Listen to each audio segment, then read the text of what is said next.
Hi guys. Medyo masama pa ramdam natin ngayon. Pero kailangan natin pumasok. Laban lang. Siguro sobrang pagod. Sobrang init. Uyat. Medyo masama ating pakiramdam ngayon. Pero dahil dyan, ikwento ko sa inyo yung nangyari sa amin sa summer outing ng mga Planta Boys. Isang napakagandang okasyon yun, o isang magandang time ng pagtitipon namin. Dito nasubok ang aming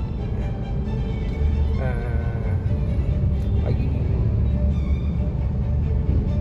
responsable dahil mapaya pa kaming nakarating at nakauwi kahapon.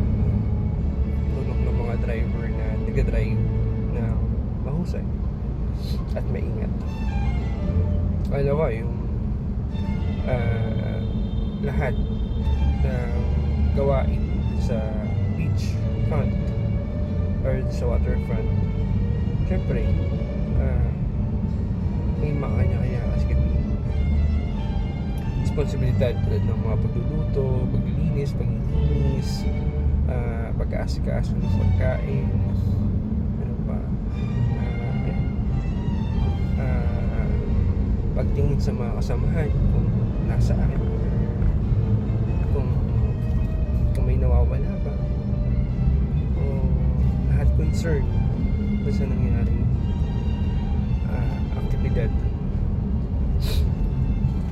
Nakita ko yung mga tao na o kasamahan ko na tumutulong sa pag-aasikaso ng pagkain, yung mga mamamalengke pag alam nilang konti nila yung pagkain, o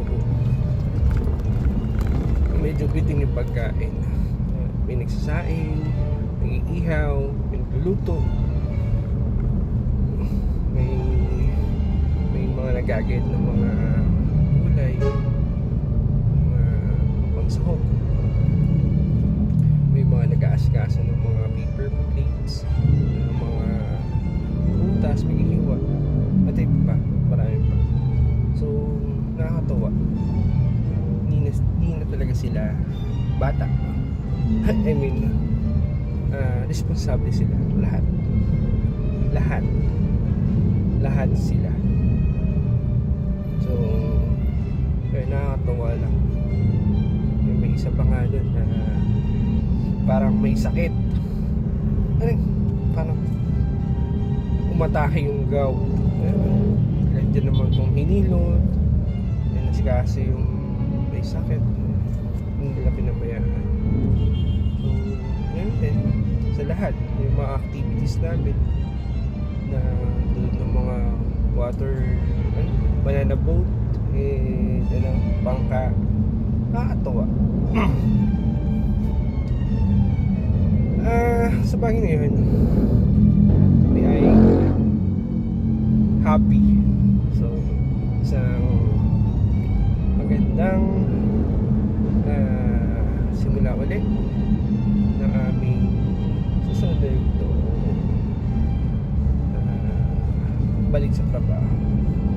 Doon ay nasubok ang aming pagkakaisa at samahan. May tuturin mo talaga, hindi ka iba, walang